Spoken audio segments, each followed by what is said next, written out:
Começa contigo, né? Muito bem, nós estamos entrando no ar com o nosso primeiro podcast à direita. Primeiro podcast, olha, Edu, boa noite.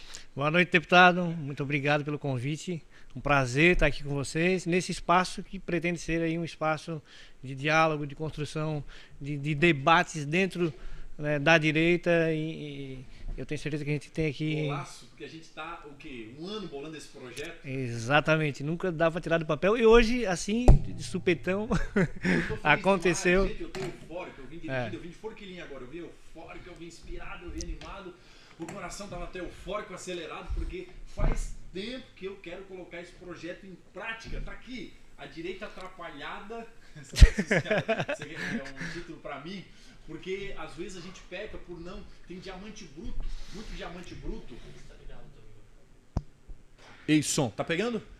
Ah, tá desligado meu microfone? Eita, então vou reiniciar aqui, ó. Bem, amigos do nosso canal que está ligadinho aí, nós estamos entrando com o podcast à direita. Tá pegando aí, Alessandro?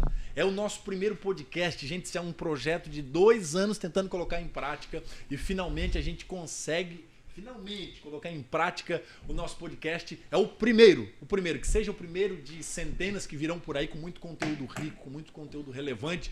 O boa noite do Edu, não sei se pegou, porque a gente iniciou e já entrei tão eufórico que o microfone estava desligado, então já saí a milhão aqui. Mas acho que pegou, o meu estava ligado. Pegou o teu boa noite?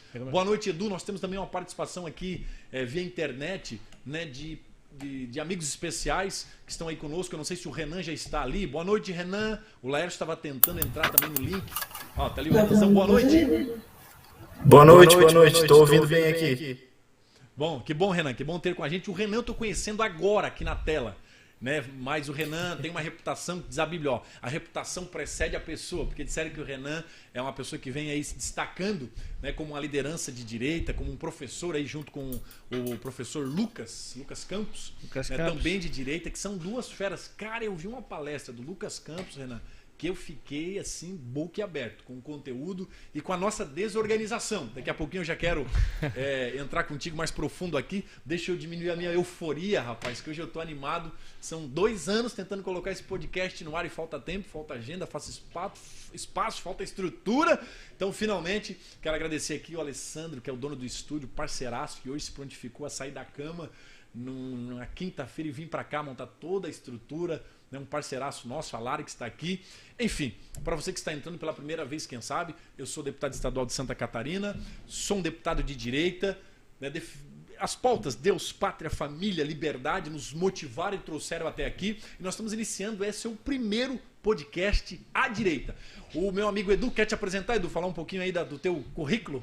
Então, a gente iniciamos lá na política em 2018, basicamente, né? Na verdade, eu um pouco antes, em Paulo Lopes, em 2016. Eu acho que praticamente quando o deputado estava... Sempre foi da direita ou já teve um pezinho lá na... Jamais. A nossa formação, na verdade, né? A maioria dos brasileiros que são... Nunca voltou no PT? Cristão, não. Nem naquela época de 2000? Não. Uma estrela. Não O teve. Alessandro deu uma risadinha ali, hein? Já voltou. Então a gente foi criado muito com esses valores, né? Os valores cristãos, e a gente acaba se identificando, embora...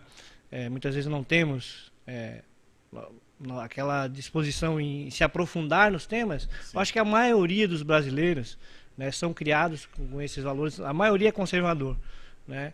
E aí entramos na política lá e o Bolsonaro, querendo ou não, esse movimento de renovação que houve em 2018 trouxe a gente para esse ambiente, né? E entendemos que não basta só querer mudança no sofá de casa, né? Então a gente teve aí, estamos caminhando junto aí, aprendendo, né? Eu acho que eu estou aqui muito mais para aprender do que para ensinar. O Edu é um advogado, acabou de passar aí no teste, passou no teste da OAB lá? Passei na primeira fase, falta a segunda ainda, não é fácil. Aí tá, o bicho é bom, mas é um cara, hoje ali no nosso gabinete ele é uma das mentes pensantes na questão do marketing político, é um cara sempre que traz boas ideias, estudioso, né, advogado, está se formando aí, fazendo OAB, então é um cara valoroso, cristão, né, foi pré-candidato ali, candidato a prefeito em Paulo Lopes. Faltou um pouquinho, Edu, bateu na trave.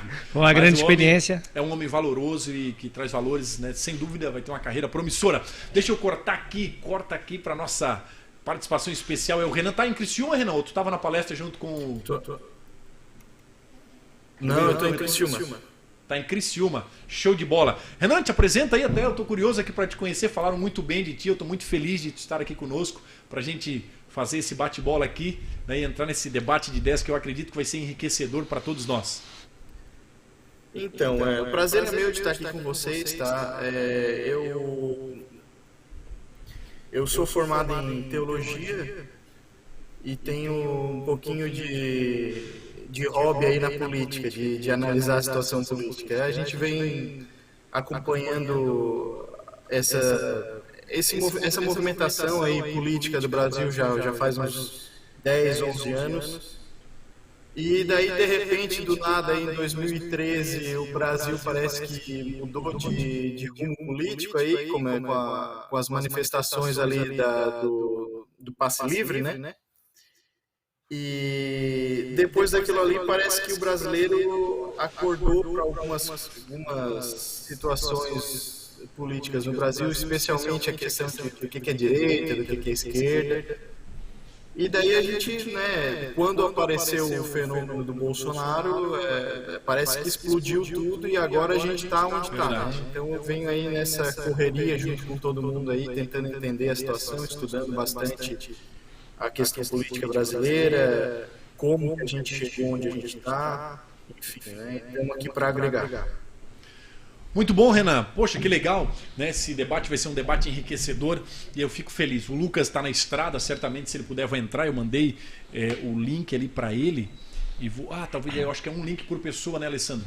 Então tu consegue me enviar um link que daí eu enviei o link, o Renan entrou. Então talvez tenha que ter gerar um segundo link, eu vou mandar ali pro Lucas, que eu mandei o mesmo ali no grupo. Então talvez se ele tentar entrar. Mas enfim, eu vou começar aqui.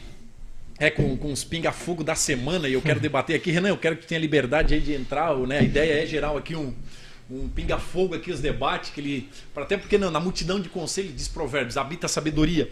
E rapaz, o Brasil vem pegando fogo, não é uma questão. A direita, né? O Lucas deu uma palestra, eu gostei demais, onde ele mostrou a imagem de acho que um iceberg, né? E aí mostrava uma pontinha, né? E uma parte submersa. Então o que estava ali na superfície era um pequeno fragmento de uma grande, que daí ele chamou de estrutura. E foi muito legal. E realmente eu nunca tinha parado para pensar e olhar por esse ângulo. A esquerda se organiza com estrutura. E eu fiquei pensando, eu disse, caraca, realmente. Cara, olha a cultura. Música popular brasileira, né, grande parte, a não ser o sertanejo, né? No sertanejo eles não têm tanta... Mas a grande parte da música...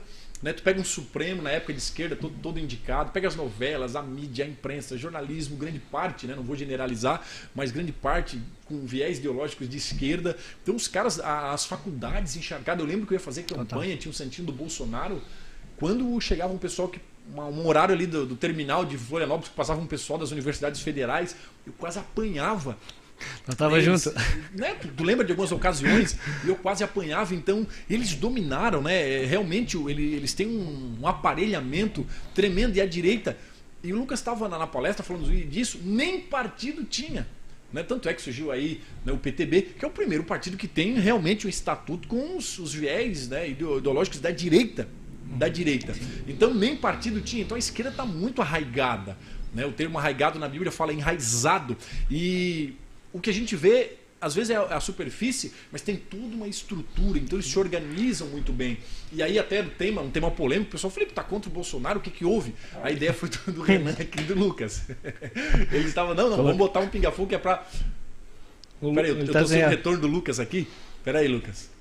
Consigo ouvir ele, Alessandro? É o primeiro, Lucas, hoje, perdão, Renan, como é o primeiro, a gente está se organizando e tal, né? No próximo a gente vai trazer os fones até para ter esse retorno. Acho que dá um delay para ti. Eu ouvi tu falar aqui no grupo, né? Que dava... Dá um delay. Dá um pequeno delay, nós vamos corrigindo aqui. Eu estou ouvindo a minha voz repetida, então, mas a gente consegue seguir, não tem problema. É justamente nessa questão aí do título, né, que entra a questão da infraestrutura e da superestrutura, como a gente fala ali na palestra. Né? Essa palestra aí que tu ouviu que o Lucas deu sozinho, normalmente a gente faz a palestra em conjunto, então eu sei bem o que está falando. Então, assim, o título aí do podcast que a gente sugeriu é justamente porque a direita diferente da esquerda brasileira, não consegue, de forma alguma, se situar dentro do que é o jogo político brasileiro, né? E aqui talvez eu pise em alguns calos da direita, com que eu vou falar, mas, enfim, a gente precisa falar algumas coisas e está na hora da gente debater isso na direita e largar algumas bandeiras que foram levantadas no começo de 2018, no começo da campanha eleitoral, da corrida eleitoral de 2018, que na época eram legítimas, né? Não tem como a gente dizer que não eram legítimas, mas hoje, se a direita quiser ter poder no Brasil, ela precisa se reorganizar em alguns sentidos, né? E é justamente aí que eu entrei, que a gente pensou nesse título, porque a direita não tem organização e não sabe o que é tomar o poder, não sabe. E outra, eu não falo tomar o poder no mau sentido, mas eu digo ganhar o poder pelas eleições, certo? Exato. Então, o que é infraestrutura e superestrutura? Bom, vocês imaginem, como o Felipe falou, uma imagem de um iceberg, certo? Só que ele está dividido, tem a parte que aparece fora da água e a parte que está submersa, que não aparece, mas que é a parte mais importante. Porque aquilo que aparece é a famosa pontinha do iceberg, né?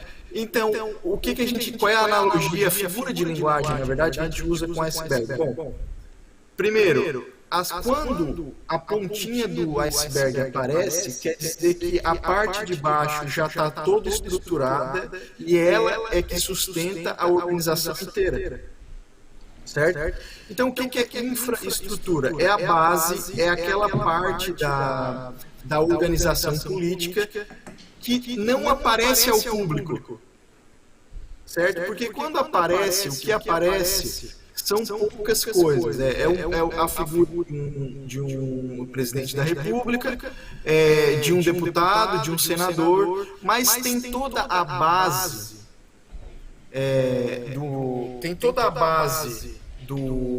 do iceberg ali, que não aparece para ninguém, que é o quê? São os cargos, são as secretarias, né? São as pessoas que estão envolvidas. Então, assim, por exemplo, se a gente pensar o que alguns partidos de esquerda fizeram, só me deixa perguntar para vocês estão me ouvindo bem aí? Sim, perfeitamente. Estamos atentos aqui. Tem até uns questionamentos daqui a pouco aí para fazer nessa tem uma contribuição assim. Eu participei, Renan. Eu acho que eu perdi o meu áudio. Eu não estou ouvindo vocês. Não está ouvindo? Agora estou ouvindo. Só porque nós estamos te ouvindo perfeitamente, Renan. Ótimo. Tá, então eu vou continuar. O que acontece? Se vocês pegarem o que alguns partidos de esquerda fizeram, certo? Quando do fim do governo militar. Bom, a gente teve aí no governo militar uma coisa muito interessante, que foi o seguinte: os militares, eles derrubaram a esquerda armada no Brasil. A esquerda que fazia ataque terrorista, que colocava bomba no aeroporto, que matava gente. Os militares se levantaram para parar essa gente aí, né? Era uma guerra urbana. E o que aconteceu? Eles tiveram que ir para o combate armado com essa gente, certo? E eles realmente pararam com a esquerda armada no Brasil. Hoje, a esquerda armada no Brasil, como existia aí na época dos militares, né?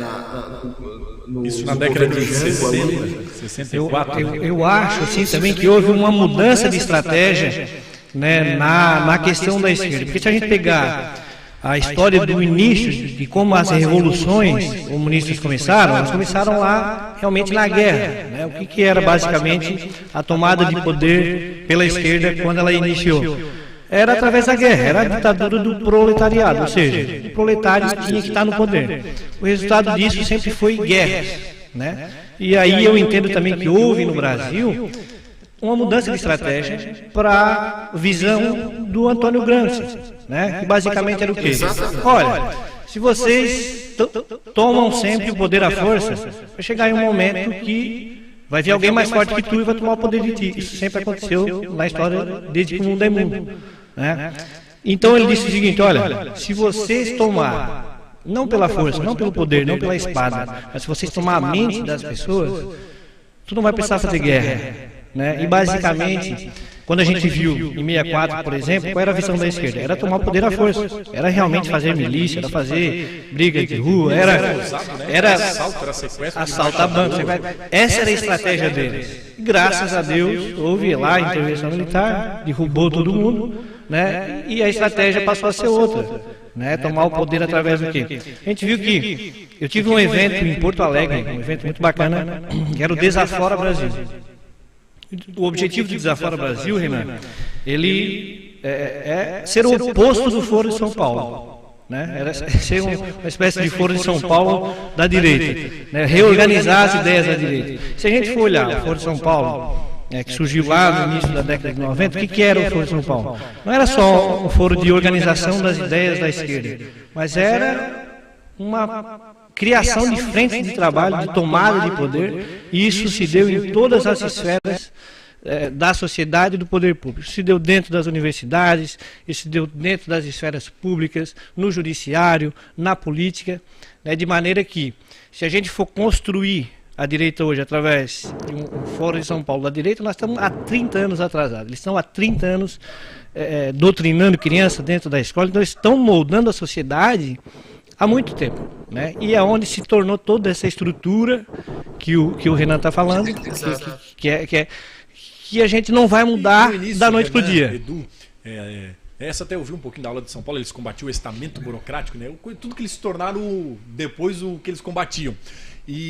Mas assim, porque hoje tem pautas assim, por quando pega uma ideologia de gênero, uma cartilha, eu entrei em 2016, quando chegou uma cartilha lá na minha igreja, onde eu pastoreava, e aí eu via, não, aqui é um menino, tem um buraquinho que se bota o dedinho, um pintinho, e aí tinha uma outra menina, e aí penetrava a menina, quando eu olhei isso aqui é um material pornográfico. Mas pra quê? Não, isso aqui é pra criança de 6 a 10, 12 anos, né? Não sei se vocês lembram do material, chegaram a ter acesso à cartilha, então nós fomos pra uma audiência pública, entrou 3 ônibus. Veio 3 ônibus de uma universidade federal. Uma tinha cabelo verde, a outra... Pensa numa turma e vieram pra pancada. Eles eram totalmente agressivos e se não tá o PPT ali, a gente ia apanhar e muito. Porque eles vieram muito agressivos. Daquele momento, daquele movimento da esquerda, em 30 anos, houve uma degradação do movimento, porque hoje ele tem essas pautas como essa, que são absurdas, né? Tu viu ali, Renan, o projeto que entrou na Comissão de Direitos Humanos da Família do Futuro? Do namorado da Fátima Bernardes, por exemplo. Sim. Falava do pai se apaixonar pela filha. Isso é um amor. O amor não se define. E ele poderia legalmente casar. Não incesto, como é que se fala? Incesto, né? Incesto, O incesto, que não era crime. Hoje é caracterizado crime, né? Então, houve uma degradação. Era assim no início? O que aconteceu? Por que desceu a níveis assim de degradação de valores assim da raça humana que até é difícil entender. Eu creio que o Renan tem bastante propriedade para falar sobre isso e bastante assunto, mas a minha contribuição não é que eles se degradaram de certo modo, eles fazem aquilo que... Qual é o objetivo? Como é que tu consegue tomar o poder pela mente? Destruindo os valores de uma sociedade. Isso passa pela cultura, isso passa pelo poder público, né? Então tu imagina nós que somos cristãos, né? Então é proposital. A ideia começou, óbvio, talvez em 90, mais supérfluo, mas foram mais fundo. Foi e chega essa questão, por exemplo, da família agora. Isso que tanto, é família? Exatamente. Isso começa devagarzinho lá pelas escolas, pela internet, aliás, pela TV, e vai entrando através de leis, né, através de ações no STF, vai se liberando aqui. E aí tem até uma analogia que o Olavo de Carvalho fala, que ele falou sobre um estudo que aconteceu, eu não lembro o local, mas era semelhante ao seguinte: era uma causa nobre, as pessoas iam falar, por exemplo, sobre doar sangue, né, ou medula, por exemplo. E aí as pessoas chegavam na casa lá do cidadão com uma placa de 2 metros por 2 metros. Falava sobre a importância de doar sangue, enfim. E aí, tipo, poxa, é uma causa nobre, ajuda nós, bota essa placa aqui de 2 metros por 2 metros. Não, não vou botar, é muito grande. Tá, mas essa pequenininha aqui de 40 por 40, tu quer? Tu aceita? 90% das pessoas aceitavam a pequena. O objetivo deles nunca foi colocar a grande, era a pequena. Então, eles lançam essas ideias absurdas para que tu ache, poxa, esse muito absurdo aqui eu não aceito, mas esse pouquinho aqui que também é absurdo, a gente começa a aceitar. Isso, obviamente, é um plano muito maior, né, no sentido de destruir os valores e tomar o poder aqui. Né? Renan, no plano original, lá, ali, quando inicia o Foro de São Paulo, a ideia... porque a década de 90 é uma década onde o povo é um pouco mais conservador, as ideias chocam. Né? Era assim já? Como é que tu, mais estudioso, mais a fundo? Na verdade, assim, o Foro de São Paulo, tá, segundo o próprio Lula, ele foi a tentativa de reconquistar aquilo que a esquerda perdeu na União Russa Soviética. Eles tentaram, então, trazer a ideia da União Soviética para as Américas, começando por Cuba, e Cuba tendo como sendo a cabeça de tudo ali, né? E descendo para as Américas, no caso, principalmente o Brasil. E a ideia deles era transformar a América Latina numa grande pátria esquerdista. Então eles se organizaram muito, certo? E eles viram, principalmente a esquerda brasileira, eles viram como vocês estavam falando aí, que a luta armada não funcionava mais, por uma série de motivos, né? Por exemplo, talvez alguém com mais poder viesse tomava o poder, certo? Ou então a classe proletária, né, que seria a classe revolucionária do Marx, a classe que seria angariada para tomar o poder, ela já não estava tão revolucionária assim, ela já não estava tão propensa a se rebelar contra os poderes constituídos, porque, na verdade, a classe proletária estava ganhando dinheiro, né, acabou trabalhando aí, enriquecendo, não ficando rica, mas melhorando de vida, e já não estava mais preocupada com revolução, né? Então esses não seriam mais a massa revolucionária usada pela esquerda, né, pelos pensadores da esquerda, para tomar o poder. Então a ideia da luta proletariada, né, para tomar o poder através da força não funcionava mais. Então eles mudaram de ideia. E isso no Brasil também foi uma coisa que a esquerda começou a fazer já no governo militar. Que foi o quê? Bom, se a gente precisa mudar de estratégia, a nossa ideia é tomar o poder. Só que a estratégia não está funcionando, vamos mudar de estratégia. Então eles pegaram, como vocês citaram aí, as ideias de um italiano chamado Antônio Gramsci, tá? Esse cara escreveu os chamados Cadernos do Cárcere, ele escreveu um novo plano para tomada de poder num país enquanto ele estava preso, por isso se chama Cadernos do Cárcere.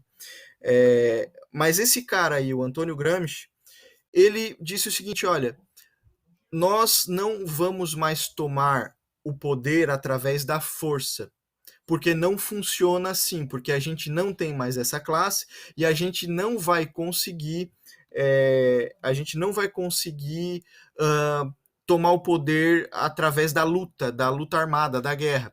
O que a gente precisa fazer? Nós precisamos tornar as pessoas esquerdistas sem que elas percebam, e a revolução ela vai se dar na mente das pessoas, elas vão ter ideias esquerdistas, elas vão pensar com pressupostos de esquerda, e assim nós vamos colocar só governantes esquerdistas. Por quê?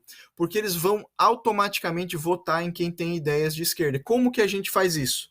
Dizia Antônio Gramsci. Nós precisamos tomar a cultura. E o que significava tomar a cultura? Nós precisamos disseminar as ideias de esquerda através da mídia, da igreja, do setor jurídico, das escolas. Então, o que nós fazemos? Nós enchemos as nossas universidades de professores esquerdistas. Nós enchemos os nossos júris de juízes esquerdistas. Nós instrumentalizamos a igreja, a pregação dos pastores e dos padres, nós instrumentalizamos o cristianismo para torná-lo esquerdista, ou seja, nós temos uma capa cristã, nós temos palavras que soam cristãs, mas o significado real para nós dessas palavras são ideias esquerdistas, certo? Então, o que aconteceu no Brasil durante o governo militar? Enquanto esses caras aí estavam sendo presos, enquanto a esquerda armada estava sendo presa pelos generais, esses caras já estavam tomando redação de jornal. Então, o pessoal esquerdista tomou todos os grandes jornais brasileiros. Eles já estavam tomando universidades, eles já estavam tomando as igrejas com teologia da libertação, com teologia da missão integral, então, nos dois ramos aí da igreja brasileira, tanto a evangélica quanto a católica. Então, assim, as ideias do Gramsci foram adotadas pela esquerda brasileira como uma tentativa de retomar o poder, retomar as rédeas da situação política. Eles deixaram a luta armada de lado e se voltaram para a luta cultural. E fizeram isso debaixo dos narizes dos generais, certo? Que talvez perceberam e não se importaram, acharam que não ia ter problema, porque pensavam muito na luta, pensavam muito na ideia do positivismo, vamos fazer as coisas e deixar que o resto se resolve, deixa os caras lá nas universidades, né? Ou não perceberam, eu acredito que perceberam e não ligaram, tá? O que aconteceu? O governo militar caiu porque já estava desgastado, vieram as diretas já, e a direita foi extirpada da situação política brasileira, porque ela estava toda concentrada num governo militar, que era um governo sem representatividade popular legítima já no final dele, sem eleição direta, e quando apareceu, então, as eleições aí na década de 90, só tinha partido de esquerda, né? Então você tem aí criação de PT e PSDB, de Lula e FHC unidos numa causa em comum, como adversários amigáveis. Tanto é que quando o FHC entregou a faixa presidencial para o Lula, ele estava muito feliz e era aquilo que eles queriam. E em alguns debates o Lula chegou a falar que eles tinham então a verdadeira democracia porque eles estavam só com candidatos de esquerda. Eles estavam só com candidatos de esquerda nas eleições, certo? Então, assim, o que foi essa mudança aí de pensamento? Ela não foi... por que veio o kit gay? Essas coisas, certo? Na verdade, isso era só mais um tipo de estratégia que foi mudada para a chamada nova esquerda. Agora eles não estavam mais preocupados em tomar as fábricas, em tomar os meios de produção. Agora eles estavam preocupados em tomar as mentes das pessoas. E isso é bom você fazer já desde pequeno, certo? E o objetivo principal é destruir aquilo que dá a base da sociedade, né? E aí, ainda em Marx e Engels, o problema que eles viam na sociedade é que a sociedade burguesa era estruturalmente cristã e hierárquica, certo? Então você tinha o pai, você tinha a mãe, você tinha os filhos, certo? A base da família. E eles diziam o seguinte, especialmente no livro A Origem da Família, da Propriedade Privada e do Estado. Eles vão dizer o seguinte, o Engels diz o seguinte, olha, se a gente quer transformar a sociedade burguesa, a gente quer destruir a burguesia e destruir o pensamento ocidental, como a gente conhece, para trazer uma sociedade socialista, nós precisamos destruir a base de tudo, nós precisamos atacar a base de tudo. O que é a base? É a família tradicional, porque essa família tradicional vem do cristianismo, vem da igreja, vem da Bíblia, e isso é a base da sociedade burguesa que nós precisamos destruir. E como que a gente faz isso? Aí já começa a bagunçar pai e mãe, filho e filha, já começa a bagunçar a questão de gênero. Então, tudo isso, no frigir dos ovos, tem a ver com a ideia de reformular a sociedade como a gente conhece hoje. Renan, tem uma pergunta que não quer calar, que é como a gente resolve isso, né? A gente sabe que está enfrentando aí, talvez o momento no Brasil da maior batalha ideológica. Só que antes algo aqui até me arrepiou, até porque de origem cristã, essa quarta geração de uma família cristã, de tu falar, de eles tomar inclusive a igreja, realmente, né? Na igreja evangélica não tanto, mas eu vejo muitos padres que são de esquerda e tem sim, alguns, não vou falar muitos, mas alguns pastores que são adeptos a... Não, mas por exemplo, já vi um pastor dizer, ô Estevão, não é bem assim, tu precisa rever alguns conceitos, porque se tu pega ali a questão do socialismo em si, ela fala... E começou assim com uma argumentação até macia, dizendo não, cara, ela prega a igualdade, para que todos tenham uma condição, para que o pobre também... Cara, ele começou com... Parecia o Lula falando que o pobre coma carne, né? E assim, imagina uma família agora não tem direito a gasolina. Então ele esquece que nós estamos vendo uma segunda fase da pandemia, né? Que ela vem primeiro a questão do fica em casa e depois vem a questão econômica, que é o que estamos vivendo. Mas já vou chegar lá. Só que me arrepiou essa questão, e eu sei que tem alguns pastores que estão me acompanhando, vou mandar um abraço pro Quilha, que tá lá no grupo assistindo. Felipe, tô ouvindo, ele disse que deu um delayzinho, mas corrigiu, ficou 0 bala agora. E pra Ana também, que está ali ligadinha. Enfim, depois o pessoal vai mandando um abraço ali, eu vou... Não dá, é muita mensagem, mas enfim, eu vou mandando aqui aos pouquinhos. Mas essa questão das igrejas em si, porque me chamou muito a atenção, porque realmente, né, a questão da teologia da prosperidade. E nós sempre na igreja dizer, poxa, mas o evangelho pleno, genuíno, verdadeiro, onde não é o homem o centro, Cristo é o centro. Né? E aí ele vai te levar algumas renúncias que, parece a Dilma falando, né? Que a gente ganha, mas perde. E quem pensa que ganha, tem um versículo bíblico, né? O que pensa que ganhou, perdeu. Mas, ou seja, quando tu renuncia a certas coisas, né, certos prazeres momentâneos, efêmeros, passageiros, é claro que tu vai constituir uma família, às vezes, né? Algum prazer, meus amigos me convidaram para a festa, que tu renuncia. O evangelho em si, ele fala que ela é uma vida de renúncia. Aquele que quiser vir após mim, diz Cristo, toma sua cruz, me segue. Então, e aí de repente invade uma teologia da prosperidade onde Cristo fica escanteado e o homem é o centro. Tem essa questão meio que espiritualizando, mas é incrível tu falar isso, porque eu nunca imaginei que de repente isso tivesse alguns viés de esquerda, ou seja, perverte a fé. Vai na igreja, vai na escola, vai no jornalismo, vai na empresa. Cara, me arrepiou aqui a hora que tu falou. Porque realmente eu passei 10 anos da minha vida, a gente falando muito, combatendo essa tal teologia da prosperidade. Tu falou da prosperidade, da libertação. Da libertação, e realmente. Mas são teologias onde o homem é o centro. Nunca imaginei que isso ia chegar na questão espiritual. Muito tremendo esse conteúdo. Eu até vou além, assim, porque eu acho que se a gente observar aonde eles atacam, são basicamente nos meios de controle social. Então, se a gente for imaginar, o que é meio de controle social? A gente tem, por exemplo, a igreja, a religião, ela é um meio de controle social. Né? Através da religião, as pessoas seguem um determinado caminho, você consegue, de certa maneira, controlá-los. Né? A polícia é um meio de controle social. As escolas, as universidades são meios de controle social. Você forma pessoas a andar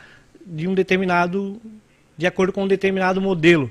Isso é meio de controle social. E se a gente for observar, em todos esses meios eles tentam atacar. Se você for olhar a polícia, por exemplo, tem movimentos de esquerda que lutam pela desmilitarização da polícia, para desarmar a polícia. Que moral que tem uma polícia desarmada?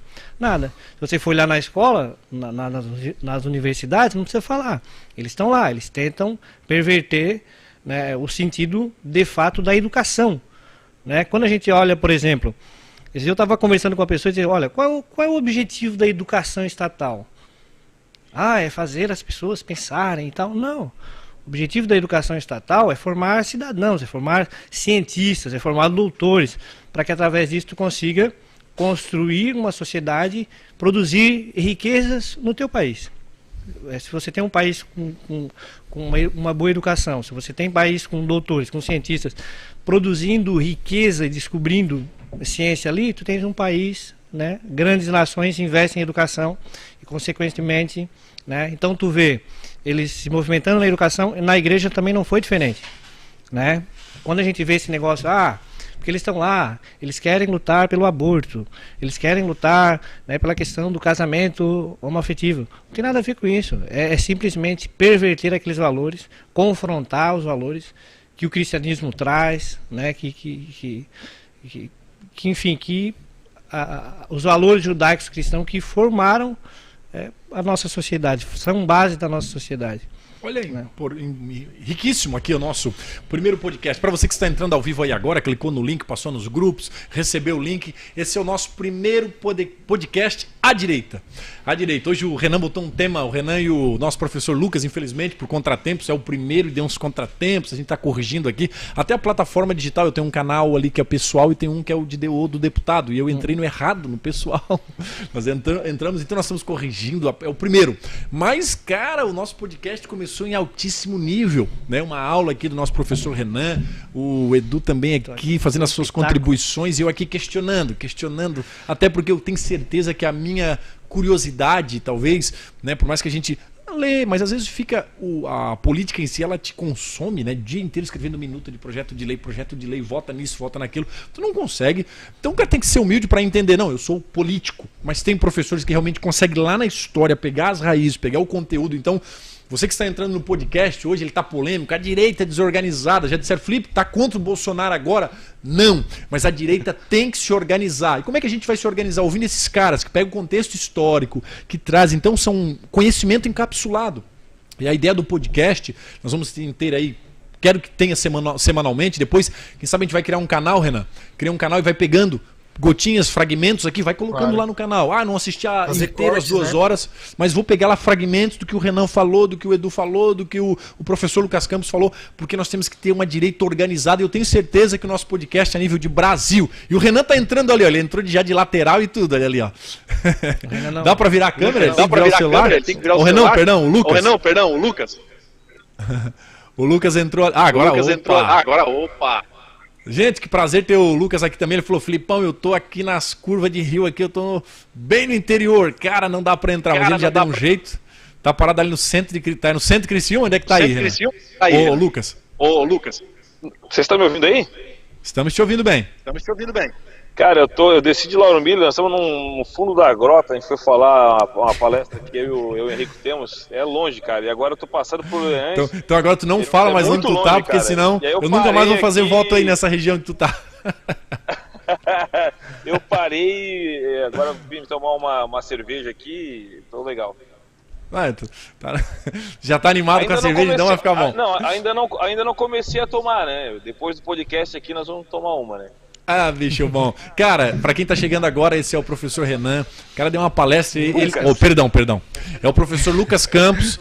Ele e o Renan são 2 feras, 2 autoridades. Vai puxar sardinha pros caras porque são bom. Conteúdo, toda a vida que eu vi a palestra do Lucas Campos aqui, ele em 5 minutos, né, ele deu uma esclarecida, assim, foi muito legal. E quando eu ouvi o professor Lucas Campos, eu vi uma grande necessidade de a direita se organizar, porque senão vão tomar um pau. E essa esquerdalha nojenta que destruiu o Brasil, que criou o maior sistema vil, depravado e corrupto, vai voltar e não é o que eu quero pro meu Brasil. Então, eu fiz questão de me abster.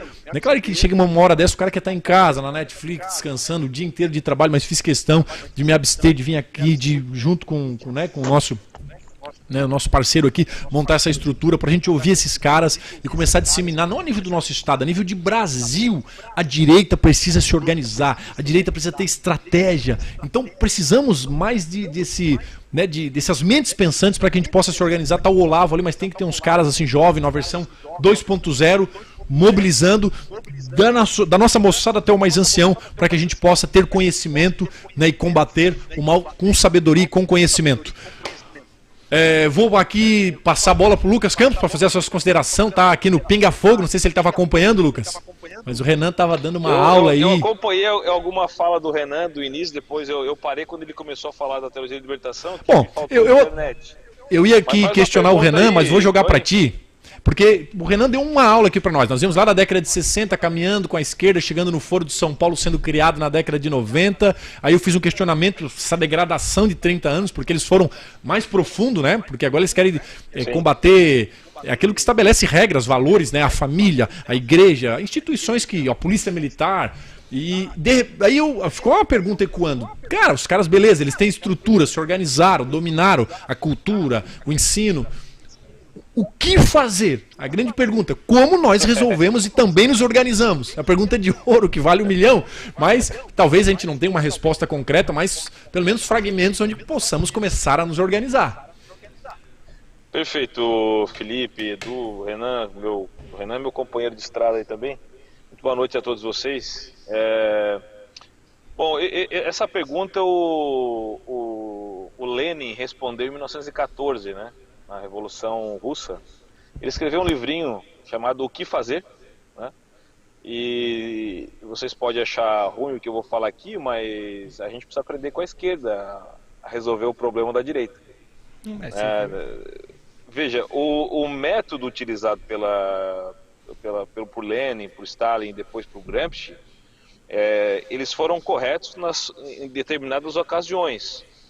Hoje a gente vê um movimento mais cultural, né, um marxismo mais cultural, mais identitário, que é gramscista, né? Mas o leninismo, o stalinismo, eles responderam às perguntas pragmáticas, né? Coisa que depois já estava pronta para o Gramsci aplicar. E a direita ainda nem começou a fazer isso aí, quer dizer, ela não começou em termos de aplicação porque não tem um partido político, né? E eu vou chegar nesse ponto. Mas a primeira coisa que a direita tem que fazer é ouvir os seus intelectuais, assim como a esquerda ouviu os seus intelectuais. Então nós temos a teoria das castas, né? Trazida por Lenin também, mas que elas se aplicam na realidade e de forma inexorável elas acontecem, tanto na sociedade civil como nas castas da sociedade política, né, da classe política. Então, hoje a direita ela é uma força eleitoral, Felipe. Ela não é uma força política. O Bolsonaro precisou alugar a força política. Verdade. Né? Tá aí o PSL como exemplo, as né? pessoas. Sim, claro. O Bolsonaro, ele é a direita. Ele é o cara que aglutina a direita. Mas ele não é uma força política, ele precisa alugar essa força. Então, o que nós temos que fazer primeiro? Aquilo que Lenin fez. Né? Ele organizou um partido político, não só um.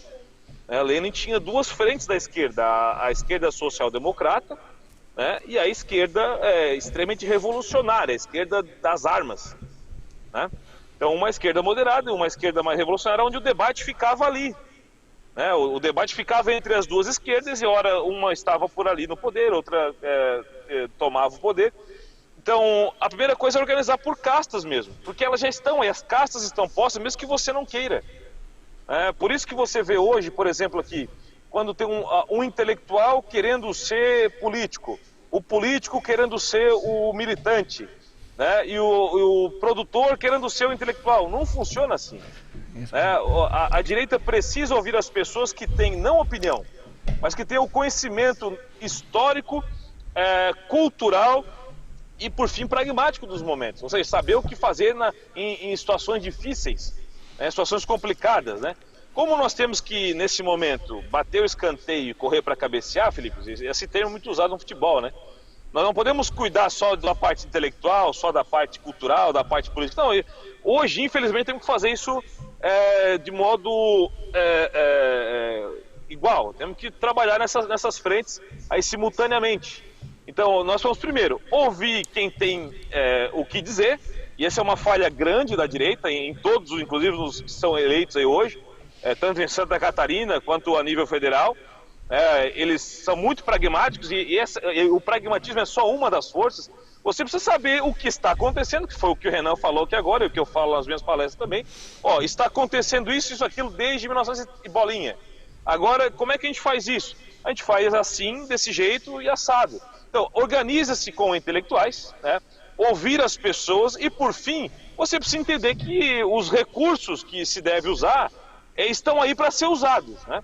Então você precisa ter aquela classe guerreira, que é a classe que já é uma segunda classe, que tem o dinheiro, né, que tem o recurso financeiro, ou que sabe organizar quem tem dinheiro, né, para poder colocar não só a questão financeira em si, mas o seu coração, né, que ganhou o dinheiro de forma lícita, que tem os recursos lícitos para usar, porque é o que a esquerda faz com o dinheiro público.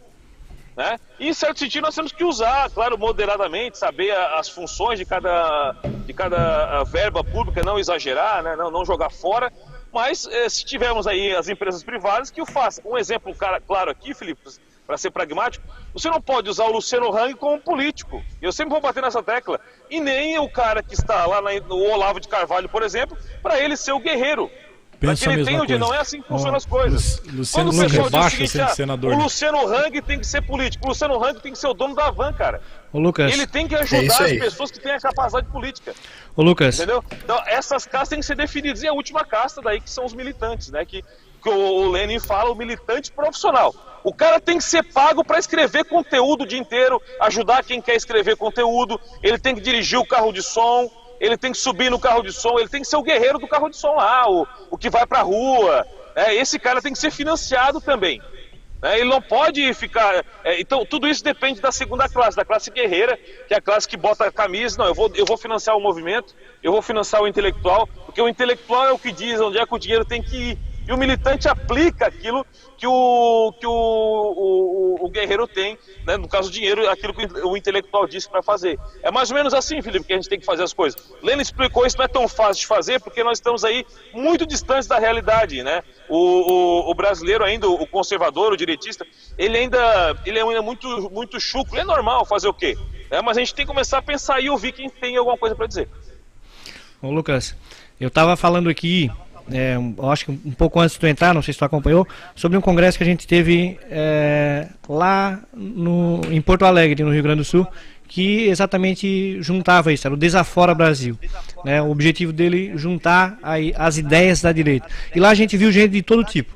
A gente via lá o pessoal que era da ala militar, a gente via o pessoal que era professores universitários, né, políticos, militantes de rua. Então eu acho que a gente tem muita gente boa dentro da direita. A gente tem gente que são mentes, né, pensantes, nós temos gente que vai lá e bota a mão na massa. A gente viu em 2018, e 2018 foi o grande boom, digamos assim, né?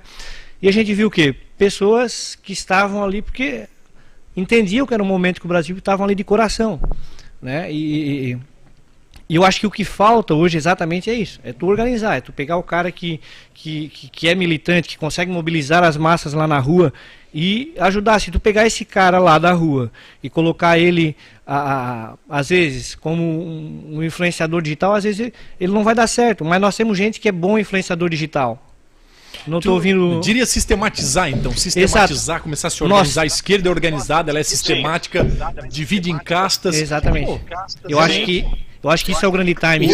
E eu vi assim também, então, só pelo que o Lucas estava falando, o Bolsonaro falha aí. Assim, ó, e uma coisa que eu vi, então, que a gente conseguiu elencar lá diversos problemas no Brasil, a gente viu que a gente tem problemas que não se resolvem da noite para o dia, como por exemplo o problema da educação. A gente sabe que nós não vamos mudar a educação, que foi eles construíram durante 30 anos, 40 anos, nós não vamos mudar de hoje para amanhã, não vai ser um mandato do Bolsonaro que vai mudar isso aqui, e nós temos problemas que a gente consegue enxergar hoje, como por exemplo, os problemas que a gente tem no Congresso Nacional. Bolsonaro se elegeu por nós, né, um presidente de direita, com as pautas de direita, que chegou lá para mudar, e a gente viu que ele deu de frente com um sistema que enterra coisas que a gente diz, olha, o Bolsonaro não é inimigo do Bolsonaro, é inimigo do Brasil. Esses caras não estão lá contra o Bolsonaro, eles estão lá contra nós, contra o Brasil, né? Então, nesse sentido, nós temos problemas que são resolvidos a longo prazo e problemas que a gente tem que são agora, que são atuais, né? Então, eu acho que um plano de ação deve partir já, para que a gente consiga, a curto prazo, eleger novos senadores. Pensa num absurdo, nós temos lá um baita de um ditador no Supremo Tribunal Federal, e nós não temos um Senado que tire esse eu cara ia de chegar lá. A gente vive um governo presidencialista ou uma monarquia parlamentar? Do STF, né? Cara, nós vimos aqui a questão do impeachment. O Lucas falou isso na última palestra, e realmente. Mas aí aquilo eu fiquei pensando, né? O Lucas disse, pô, teve o impeachment do governador. O que acontece? Para subsistir no poder, virou uma monarquia parlamentar. Então, hoje a gente vê o parlamento muito ativo, né? Eu quero ser delicado aqui nas falas para não falar, para não me complicar com os demais, mas eu vejo o parlamento hoje mandando muito. Um governo fatiados com partidos, ele tem isso, uns dominam isso. Então, ele não é mais, digamos, o governador, tá dividido o poder. No Congresso, Lucas, Renan, a gente quem governa é os senadores, porque eu acho que eu mesmo pequei por isso. Porque para mim, bota Bolsonaro com ideais de direita, a gente muda o Brasil. Começa uma nova etapa nas universidades. Cara, pelo contrário, eles têm uma estrutura financeira que nunca acaba, que nunca termina, eles estão se organizando, estão mais raivosos, mais ousados, né? Porque pega uma Rede Globo dia e noite, durante 3 anos e vai os 4 anos assim. Né? E não acaba nunca. E aí a gente vê um poder com a caneta, um presidente com a caneta, às vezes com pouca tinta. Né? Quem governa hoje? E até eu me atentei assim, caraca, na próxima, se eu não escolher os senadores que defendem os mesmos viés ideológicos, tá ali um Supremo que vai, desculpa a expressão, cagar na nossa cabeça.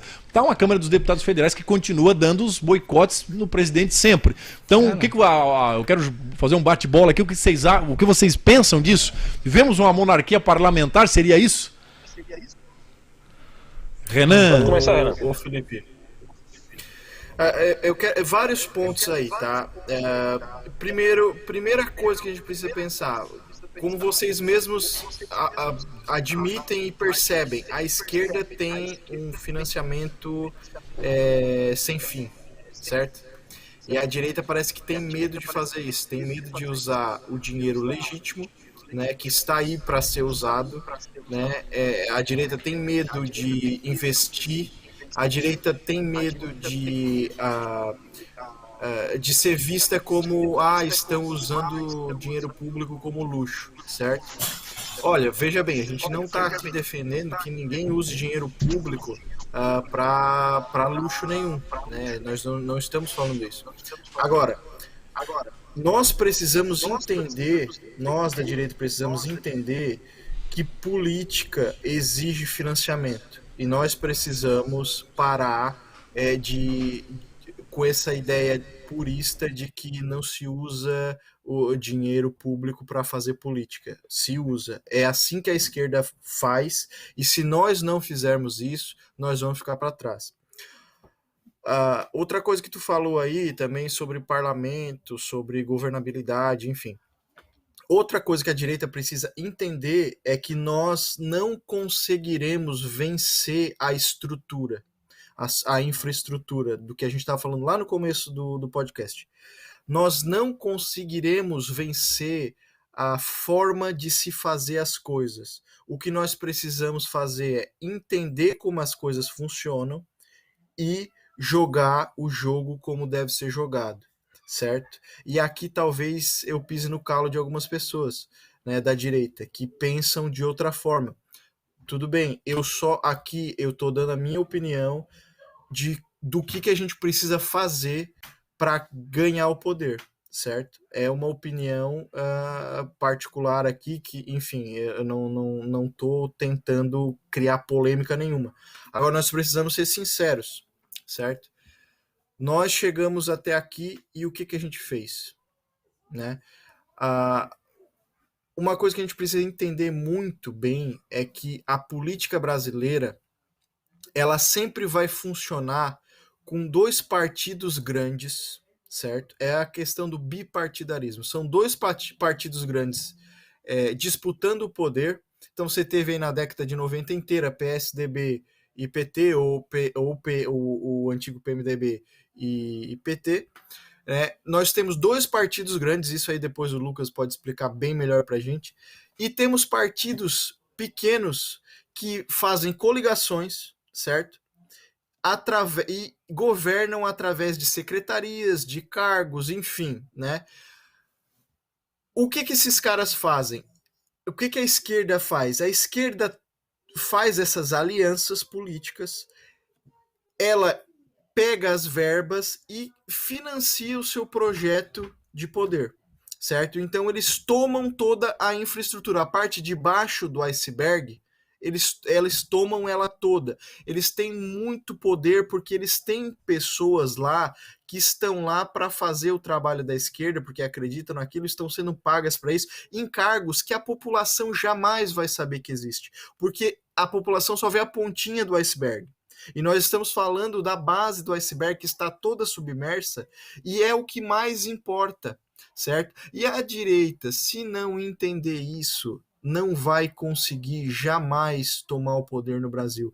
Porque nós pensamos o seguinte, vamos colocar o Bolsonaro lá e ele vai fazer toda a diferença. Olha só o que a gente fez, voltando para a analogia aí, para a figura de linguagem do iceberg. Nós pegamos a pontinha do iceberg, nós pegamos o último grãozinho de gelo do iceberg e colocamos, ó, isso aqui é da direita. Só que todo o resto é da esquerda. E a gente acha que vai mudar o rumo do iceberg assim, certo? Acha que aquele gelinho vai fazer alguma diferença. O que acontece na prática? A prática é que todo o sistema vai se voltar contra aquele gelinho ali, que é o Bolsonaro, e ele vai simplesmente não conseguir fazer as coisas direito. Ele vai, o sistema vai tentar expurgar ele, né? Então, assim, outra coisa que a gente precisa entender também, nós precisamos tomar espaço político, certo? E não só espaço político, nós precisamos tomar espaço cultural. Nós precisamos de pessoas escrevendo o tempo todo. E tem gente da direita que é boa nisso, só que faz o seguinte, chega em casa, fica o dia inteiro trabalhando, né? Precisa se alimentar, precisa pagar a escola dos filhos. Chega em casa, tem que cuidar da família, tem esposa, tem os filhos para dar atenção, certo? Depois da meia-noite, quando os filhos estão dormindo, quando a esposa já foi dormir, daí o cara vai ter um tempinho de 15 minutos ali para escrever um parágrafo. Agora, a direita, se não valorizar esse cara, sabe o que vai acontecer? Ele simplesmente não vai conseguir fazer diferença nenhuma. Agora, o que nós teríamos se o pessoal de direita entendesse que a verba está aí para ser usada para financiar um intelectual desse? Que está aí para fazer as coisas.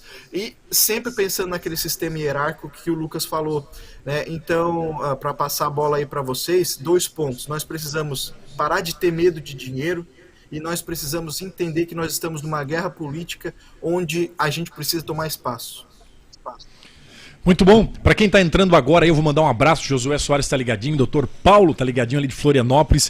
Um abraço a vocês que estão aí acompanhando. É o primeiro podcast à direita. Hoje começou com um tema polêmico. Ideia aí do Renan e do Lucas dar essa provocada à direita desorganizada. E aí, poxa, realmente está sendo uma aula. A gente viu, para quem está chegando agora, depois assiste lá o início, né, com uma aula até os dias atuais. E agora chegamos no momento, o que fazer? Então a gente está nesse ponto aqui do debate que é enriquecedor. E eu vou passar aqui para o Lucas fazer as suas considerações, Lucas. Muito interessante. Pô, Renan, parabéns. Finais também, Felipe, que eu, além de pegar a estrada, eu tenho que acordar cedo amanhã tem algumas para fazer, mas eu vou dar aqui um panorama que eu julgo ser interessante. Exemplo rápido, quando a Dilma se elegeu com o tema Pátria Educadora, vocês se lembram disso? Né? Ela se reelegeu e depois surgiu Pátria Educadora, né?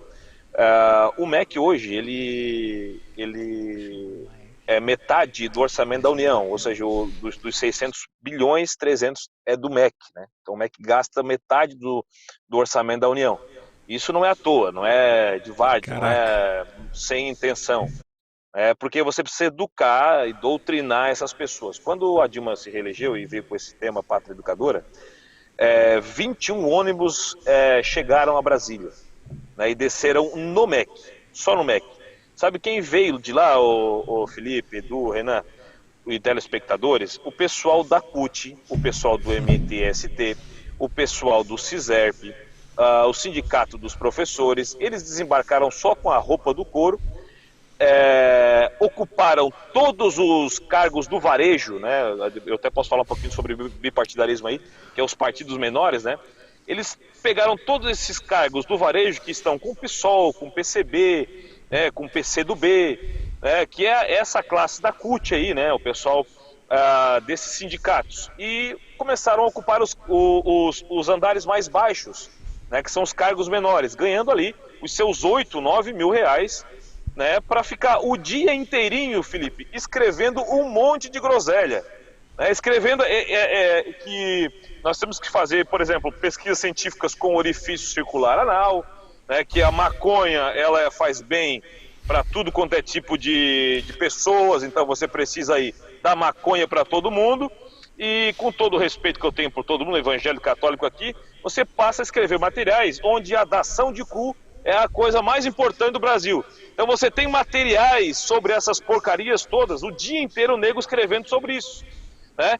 E lá no MEC, lá dentro de uma instituição federal, onde você, com seu imposto, paga por isso. Então veja, isso é ilícito? É claro que é ilícito, né?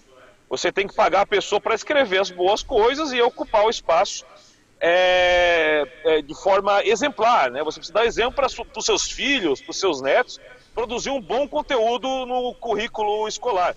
Eles ficam escrevendo nos seus currículos escolares todo esse tipo de groselha. A direita tem medo de ocupar esses espaços, então eles ficam ali preocupados com outras discussões banais, né, sobre como eles vão agora então gourmetizar o churrasco, como é que eles podem pagar pedágio para liberal, como é que eles vão economizar nisso, naquilo outro. E a verdade é o seguinte, Felipe, nós teríamos que...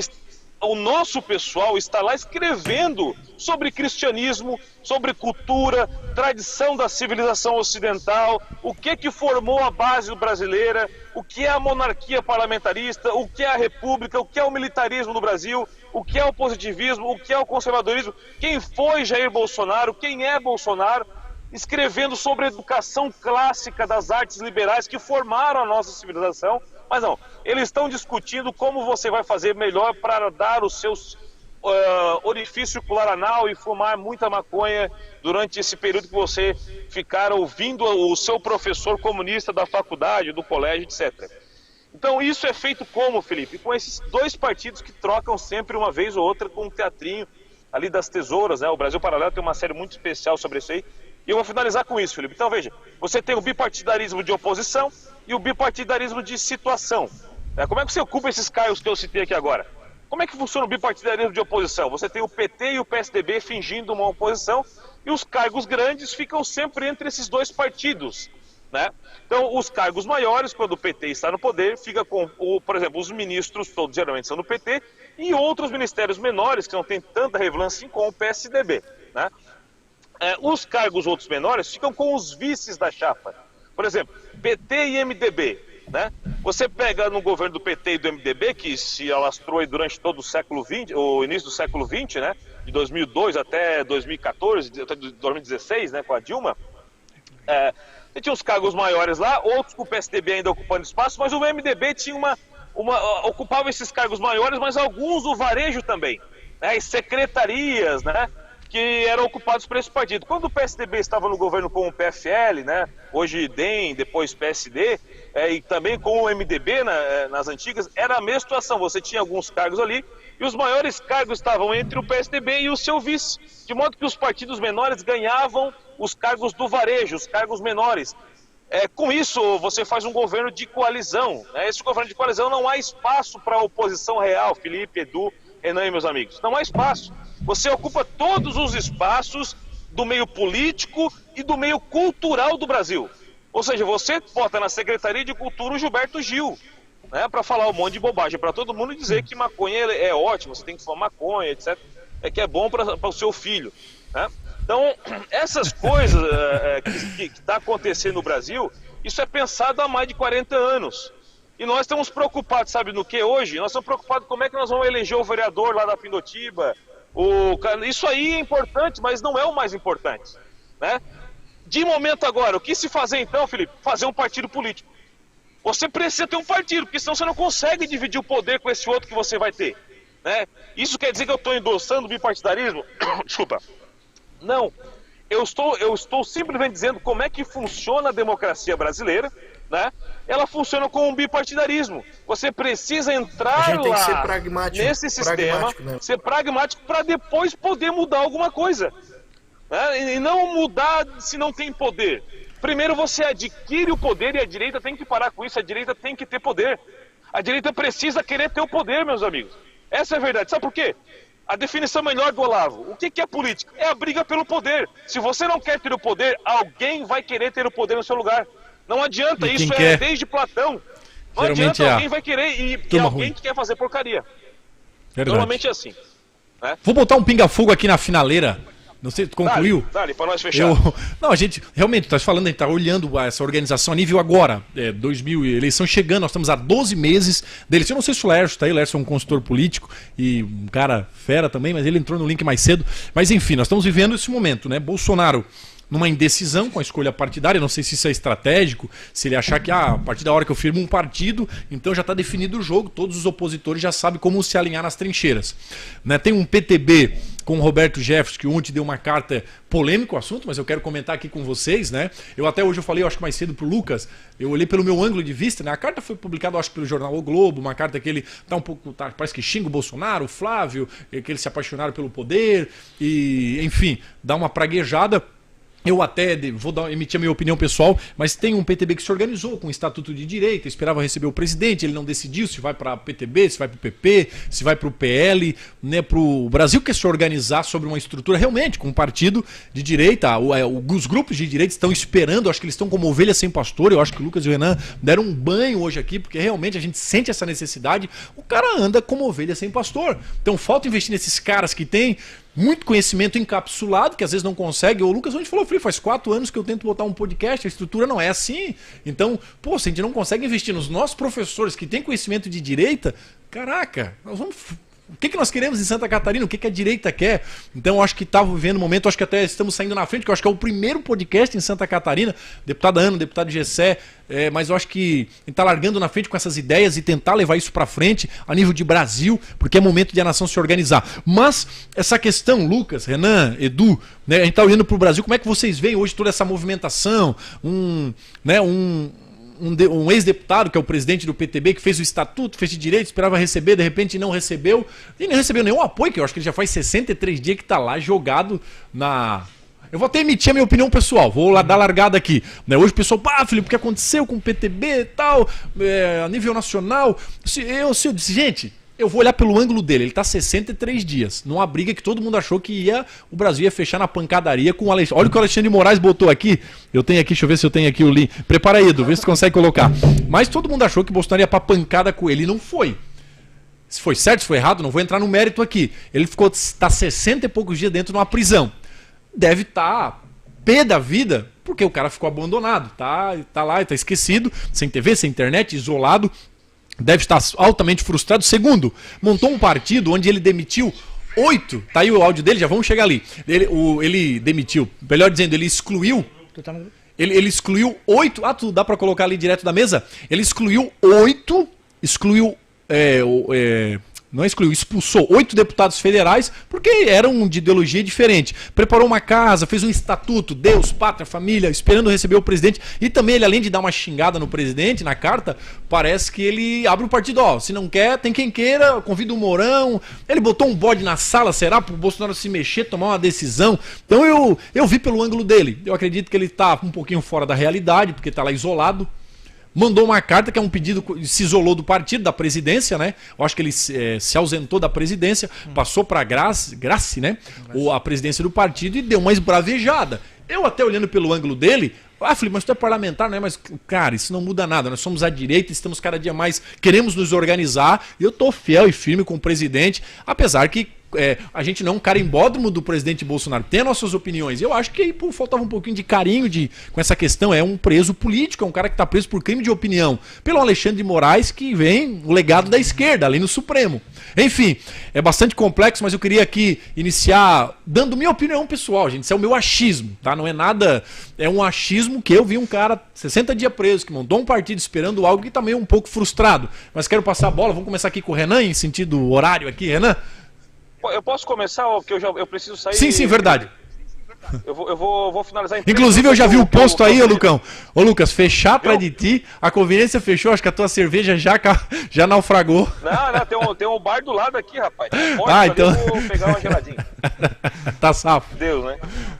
Pessoal, o primeiro ponto, Felipe, sobre o partido do Bolsonaro, né? O Bolsonaro, eu não sei qual foi a estratégia dele em esperar até o último minuto. Tenho aqui os meus achismos, mas não interessa. A minha palpitaria aqui não vai fazer diferença.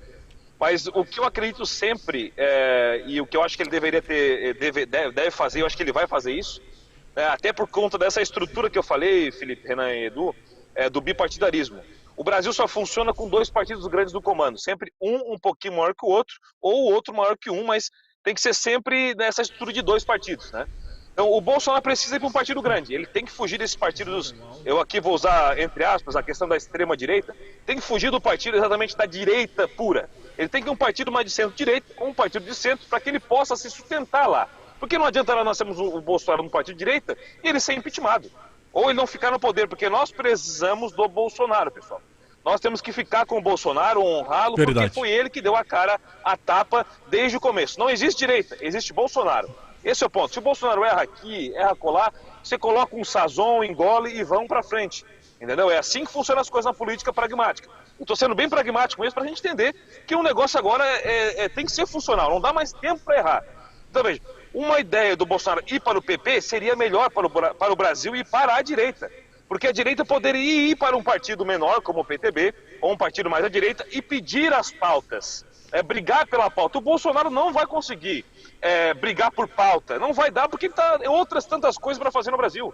É assim que funciona o bipartidarismo no Brasil. Ele estando no PP, ele vai ter as pautas do governo, não tem jeito, mas nós conseguimos cobrar ele de um outro partido menor. Quando falo nós, falo a direita em geral, porque eu não sou filiado, não gosto da questão partidária, mas ajudo no que for preciso, não sem problema nenhum, o partido político. Mas uma ideia de ele ir para o PL também é um partido médio, mas na minha opinião, só se não tiver o PP. Se não tiver o PP, ok, o PL. Ir para o PTB, não acho bom o Bolsonaro vir para o PTB por questão de pragmatismo. O Bolsonaro não duraria 1 ano na presidência. No PL, talvez duraria 2. No PP, o Bolsonaro aguenta o mandato todo. E aí nós precisamos de um mandato todo do Bolsonaro, por quê? Para que nos reorganizamos, ou melhor, nos organizamos nesses 4 anos. Por mais que não passe muita pauta, mas o Bolsonaro, Felipe, ele é mais ou menos assim, ó. O progressismo, o movimento revolucionário, é um caminhão desgovernado serra abaixo. Tá no morro abaixo. O Bolsonaro é o freio motor. As pautas vão passando devagarinho, mas as pautas ruins, mas também nós temos alguma coisa a ganhar. Passa uma coisinha ou outra, não passa ideologia de gênero, não passa aborto, não passa droga. Isso aí já é uma grande vitória. Ele já fala em discurso de liberdade religiosa, liberdade de expressão. Isso é muito importante, não tem ninguém falando disso. Só o Bolsonaro no mundo inteiro. Essa é a realidade das coisas, então eu vou ficar com esse cara. Então eu preciso ter ele lá por mais tempo possível. E o PP hoje proporcionaria isso a ele. Por que o PP proporcionaria, Felipe? Porque tem estrutura partidária histórica, né? Desde o PPB, o pessoal que veio do PDS, né? PDS, PPB, depois Verdade. PP, agora isso aí que tá aí, né? Então, por mais que você não queira o PP, que é um partido tá cheio de velha guarda, tem corrupto lá, de mensalão, é verdade, tudo isso é verdade. Mas o Bolsonaro já esteve lá e nós só precisamos de um partido que o Bolsonaro fique. Faça ele a política boa, deixe-nos fazer o que quiser. E nós aqui na base temos que ter um partido sim mais à direita. Um partido mais forte que defenda as pautas e possa bater inclusive no governo quando necessário. E o PTB seria esse bom vice. Não deu de vice, o PL vai para vice, mas fiquemos na base do Bolsonaro cobrando a pauta e ocupando espaço nos estados. Assim como está fazendo o PTB. Eu estou muito feliz com a construção do Gessé Lopes, da Ana Campanholo, do Filipe Estevão e do Kennedy, porque são nomes de Santa Catarina que têm a sua ligação com o conservadorismo, com a direita, né? Desculpa, uns mais, outros menos, mas o simbolismo da direita está nessas figuras, né? Então, naturalmente, você não precisa se ligar, agora já no outro ponto, ao Roberto Jefferson. A bem da verdade, o Roberto Jefferson é um cara que nós temos um histórico, né, pessoal? Todo mundo conhece, no mensalão, etc. Ele se arrependeu e tudo mais, mas ele é um político da velha guarda e não está muito preocupado com a gente, não. Então nós temos que ocupar o espaço cedido por ele e não arredar o pé. Esses políticos têm que ficar ali independente de Roberto Jefferson. Deixe ele fazer o que ele quiser e nós ficamos com o Bolsonaro. Fique com o Bolsonaro, porque o Bolsonaro não é que tem que ser uma onda, não, é que ele é o que segura a pauta. Ele é o que tem, ele detém ali ainda as nossas pautas, né? Então, de minha parte, Felipe, sendo bem pragmático, cuidar do campo cultural e formar logo um partido político e não arredar o pé. Golaço, Lucas. Baita comentário. Vamos rodar aqui quero ver esse... Eu quero te liberar. Peraí, deixa eu só... Cortou o áudio aqui. A gente conversa amanhã na palestra lá em Balneário. Muito bem, eu vou liberar Vamos dar uma boa noite aqui ao nosso querido professor. Cara, parabéns, né? Enriquecedor demais. Boa a tua participação, enriqueceu bastante. Pô, tu e o Renan, duas feras, né? Lucas e Renan. Gente, acompanha a primeira, você que tá chegando agora ou vai assistir depois. Aqui tá dois professores, duas feras, tem muito conteúdo encapsulado. É só o primeiro, a gente começou a arranhar a superfície de um conteúdo muito enriquecedor. Aqui tá o Edu também comigo ao vivo e eles estão participando online. A gente quer ver se no próximo bota todo mundo aqui na mesa. O couro vai comer, a gente vai aprender muito, vai crescer. A direita vai ser organizada. Prepara a esquerda, que a gente tá chegando. Boa noite, Lucas. Deus abençoe. Bom retorno aí, que Deus te guarde, meu irmão. Obrigado, até amanhã. Abraço. Vai ficar aqui o Renanzão com a gente? Sim, tô aqui. Então tá. Damos uma boa noite. Eu quero rodar aqui, Renan, antes de tu argumentar e o Edu, esse vídeo aqui do Xandão. Eita, pegar fogo aqui. Se houver repetição do que foi feito em 2018, o registro será cassado. E as pessoas que se fizerem irão para a cadeia por atentar contra as eleições e contra a democracia no Brasil. Eu voto, presidente. Esse cara é uma piada. Né? Não, esse cara é uma piada total. O que houve em 2018. Cara, 2018 era manifestação popular. Veja eu bem. dizia aqui em Tubarão, você que ama Deus, pátria, família, junte-se a nós. E vinha 500 carros aqui pra rua, 700 em Bituba, 530 em Laguna. Nós tava lá. Camarada. Trabalhamos completamente sem dinheiro, na fé e na coragem. Né? E a gente via pessoas vindo e diziam assim, ó, pega dinheiro aqui, vai lá, manda fazer adesivo do Bolsonaro, manda fazer camiseta. As pessoas... Sem um centavo. As pessoas botavam, né? Mas não é sobre isso que ele está falando. O que o Alexandre de Moraes está falando ali, eu vi o voto dele, é sobre a questão das fake news. Né? Essa questão das fake news. E quem fizer isso aí vai ser preso, tal. No voto dele, ele fala o seguinte, porque tinha um gabinete do ódio que transmitia fake news e tal. Se o Alexandre de Moraes não provar que tinha um gabinete, quem era esse gabinete? Onde é que ele funcionava? Quem eram essas pessoas? Que tipo de informação falsa eles transmitiam? Quem são? Prova. Isso você precisa provar. Se o Alexandre de Moraes não provar isso aqui, quem está transmitindo fake news é ele. Isso é notícia falsa. Eu quero saber, o Alexandre de Moraes vai ser preso também? Entendeu? Isso é um absurdo completamente que a gente vive. E aí eles detêm ali o monopólio da verdade. Né? O que eles falam está correto, a gente tem que aceitar e a gente vê... Né, é extremamente compreensível. Um Senado de 4, nem de cócora, né? De 4 para eles, porque cada um senador daquele tem um bocado de processo na mão dos caras. E isso vale muita grana. E tu viu aqui, tu citou aqui a questão do Roberto Jefferson, é extremamente compreensível. Não só do Roberto Jefferson, de vários outros, do Daniel Silveira, que estão lá presos. A gente sabe que o que o Alexandre de Moraes faz é algo inédito na história do Brasil, quiçá do mundo. Né? O cara inicia um inquérito de ofício, né? E aí ele sai perseguindo. Um dos princípios do judiciário é a inamovibilidade. Ele não se mexe, ele não inicia uma ação. E ali naquele caso ali, ele derrota vários princípios do processo penal quando ele inicia um inquérito por conta própria. Ele manda investigar, ele que julga, e ele corta cara, a possibilidade. Os caras estão sendo acusados, eles não sabem nem por quê, né? O Alan dos Santos lá que foi o Alexandre deu a decisão lá para que ele fosse preso e pediu, ele determinou o bloqueio de contas dele. Quando o juiz determina o bloqueio de contas de alguém, de qualquer pessoa, ele tem que fundamentar, ele tem que dizer, evidenciar por que aquela conta tem que ser bloqueada. E o Alexandre de Moraes não faz nada disso, ele simplesmente, eu quero assim e está acabado. E isso virou uma baderna no país. Né? Isso virou uma baderna. Seria o Senado. É o Senado. A gente tem um sistema de freios e contrapeso. E quem é competente para julgar, para impeachment esses caras, para tirar esses caras de lá, é o Senado. E o que a gente vê é um Senado extremamente aparelhado. Né? Tu imagina lá o presidente do Senado hoje, ele tem escritório de advocacia, os caras têm ações no Senado, e às vezes são ações milionárias. O senador ali, que representa a Vale do Rio Doce, o escritório dele. É o presidente do Senado. Então, tipo assim, tem muito jogo de interesse, dinheiro por trás disso tudo aí. E a gente vê hoje, né, qual é a solução, pelo menos a minha solução numa perspectiva. Nós precisamos mudar o Congresso Nacional, nós precisamos mudar o Senado, nós precisamos mudar a nossa Câmara Federal. A população está começando a ficar atenta nisso. Né? Isso aqui, a escolha de senadores e deputados tem que ser muito mais criteriosa. Renan!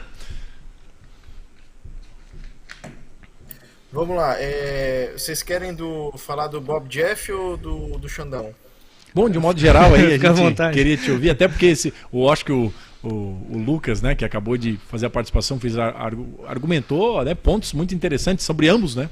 A gente queria muito te ouvir aí também. Felipe, eu tendo a concordar contigo quanto à questão do Roberto Jefferson e da carta dele, porque assim, realmente tem que pensar na situação pessoal do cara, né, que está lá preso e não teve nenhuma manifestação em apoio a ele por parte do Bolsonaro, enfim. Pelo que eu notei, pelo que eu senti, assim, lendo a carta, e claro que acaba sendo achismo, né, mas, enfim, uma percepção minha, é que ele se decepcionou bastante com a ideia do 7 de setembro não ter havido uma ruptura, e ele, perspicaz como é politicamente, percebeu que houve uma parte também da população que talvez ficou a ver navios e estava esperando a ruptura, certo? E, a meu ver, ele quis apostar nesse voto, nesse pessoal que queria a ruptura, e ele diz, eu vou fazer a ruptura, certo? Eu vou fazer a ruptura e vocês confiem em mim, né? Só que assim, ao mesmo tempo que eu vejo isso, eu vejo uma incongruência com esse pensamento, porque ele vem chamar o Mourão. E a gente sabe que o Mourão não vai fazer ruptura alguma, né? Então eu fiquei assim, poxa, mas ele quer juntar essa parte da população que talvez quisesse uma atitude mais enérgica, né, por parte do presidente. Ele quer talvez angariar esses votos, mas daí ele quer jogar o Mourão, quer que o Mourão seja candidato, não faz sentido. Eu achei que poderia ser muito mais um recado ao presidente Bolsonaro e dizer, tu não quer ocupar o espaço do PTB e tem quem queira.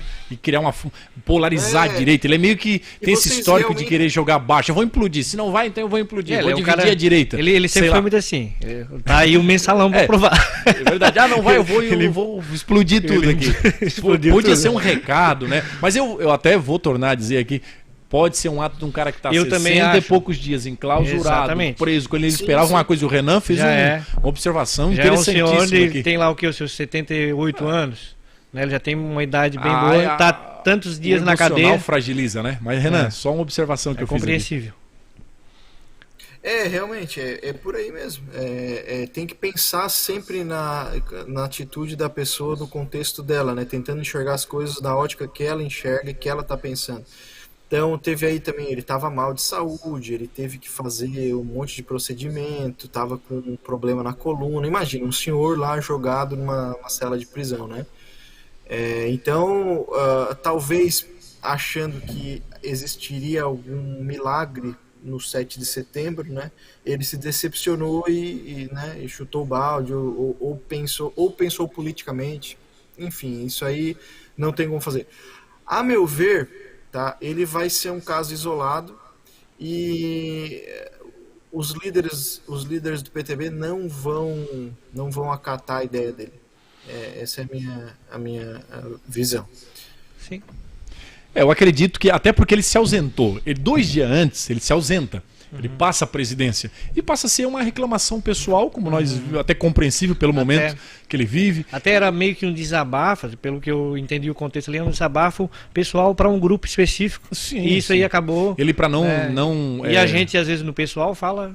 Isso que o Lucas falou, que é bipartidarismo, não adianta. Uma direita, se não estiver unida com um partido, né, que, ainda que tenha ali meio que beirando o centro, mas com ideias, mas com força, né, com musculatura para esse enfrentamento, e os partidos mais de direita juntos, ele realmente ele entende todo esse jogo. Talvez quis mais deixar um recado, até por uma opinião E aqui agora eu quero desabafo quero pessoal, fazer uma né? pergunta para ti, deputado. Porque eu acho assim, ó, a gente tem visto aí a construção, né, do PTB no Estado, a construção de um projeto que é muito além de um projeto que não são projetos pessoais. Eu até falo aqui, pontuo, porque eu vi o deputado Kennedy, aí, o nosso futuro senador, falando esses dias, ele disse, olha, aqui no Extra SC, eu acho que era uma entrevista no Extra SC, ele dizendo, olha, se o Hang for, eu não vou, porque o meu negócio, nós estamos do mesmo lado, nós temos que lutar, e eu vejo uma construção muito sólida, né, por parte do grupo de vocês, deputado Felipe Estevão, Kennedy Nunes, a Ana, o Gessé, eu vejo uma construção sólida nesse sentido de união, né, parabenizo vocês e eu acho que está aí para ti, nesse sentido, como é que está essa construção, né, a tua perspectiva para os próximos meses, para o próximo ano? Isso nós temos, Renan, né, Edu, nossos telespectadores, nós temos um objetivo claro, um propósito definido. Hoje as rádios bombando, né, com a carta Estevão, e agora implodiu. O que aconteceu com o PTB de Santa Catarina? Assim, cara, PTB de Santa Catarina, ele tem 4 parlamentares unidos no mesmo propósito, no mesmo objetivo. Deputada Ana, deputado Gessé Lopes, né, o deputado que é o nosso presidente, Kennedy Nunes. Nós estamos unidos no mesmo propósito, na mesma pegada. E o PTB é um PTB extremamente bolsonarista, é esse grupo. Mas a diretriz da Nacional, o grupo está unido. E a ideia é essa, não polarizar. Uma direita unida, inteligente, sistemática, organizada, né, com esses objetivos muito claros. Então isso já evidenciou que o PTB de Santa Catarina tem esse viés, foi formado e forjado, né? Nós temos lavrado em ato nosso apoio incondicional, e muito maior que o presidente Bolsonaro são os valores da direita, aquilo que a gente acredita, que a gente luta. Isso é forte, é o que tem movimentado, não só nós, porque daí veio todo um grupo, né, um grupo muito fervoroso no estado, que está se formando aí nos 4 cantos do estado. Nós somos até a ponta do revólver, do agricultor ali de Cunhaporã, de São Miguel do Oeste, e aí percorremos todos até aqui, toda a região litorânea, que vai lá, né, lá de São Chico até aqui, Passo de Torres. A gente tem homens e mulheres valorosos que querem um novo tempo no Brasil, que estão muito focados nesses valores. Gente, 23 horas e 49 minutos, talvez você vai assistir esse podcast, né, de manhã, à tarde, à noite, mas foi o primeiro podcast à direita.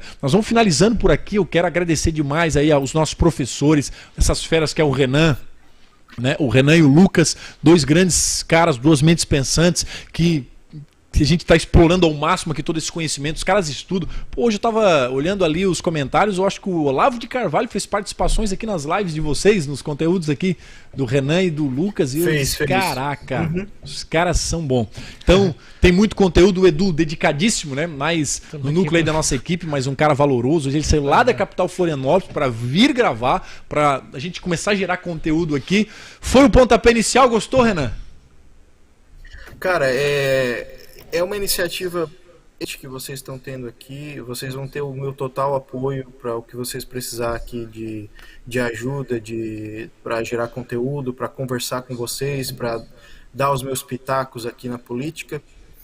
Eu volto a reforçar, a direita precisa disso, a direita precisa entender isso, tá? Precisa investir nesse tipo de coisa, sem medo, tá? Porque se você abrir aí qualquer plataforma de streaming de podcast, você vai ter podcasts que não se dizem de esquerda, mas são de esquerda, têm um viés esquerdista, e eles são muito bem produzidos, eles são pagos com dinheiro público, eles são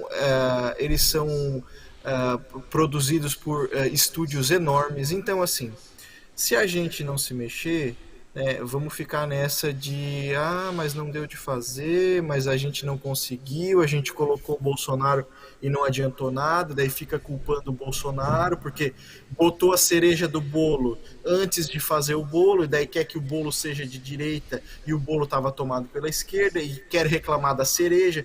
Então, assim, se a direita precisa acordar para a realidade, tá? A gente precisa pensar demais nessa estruturação partidária da direita, a gente precisa pensar demais nessa ideia do bipartidarismo, de que a gente precisa ocupar cargos, a gente precisa parar de ter medo de usar a verba pública de maneira correta, de maneira moralmente certa, dentro da lei, mas o dinheiro está aí para ser usado e a esquerda está usando, então o que a gente está esperando para usar, certo?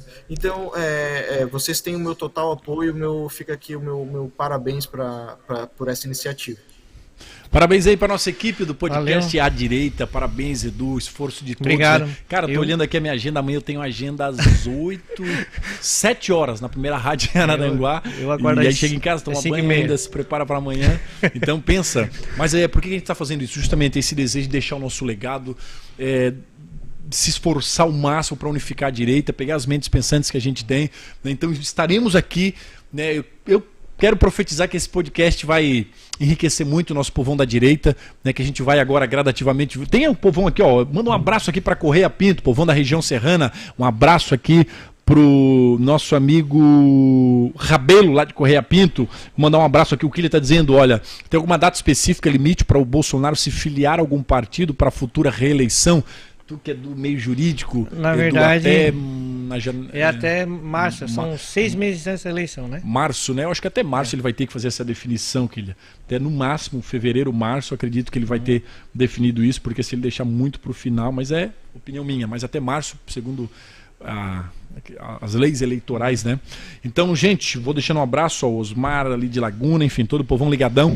Obrigado pelo carinho. Esse foi o nosso primeiro. Semana que vem a gente volta com mais um podcast. O engraçado que o Renan estava falando aqui, eu estava olhando que realmente a esquerda toda hora dissemina, e é no meio de entretenimento, Renan. Tu pega ali Pô, eu adoro o trabalho do Whindersson, porque você não pode...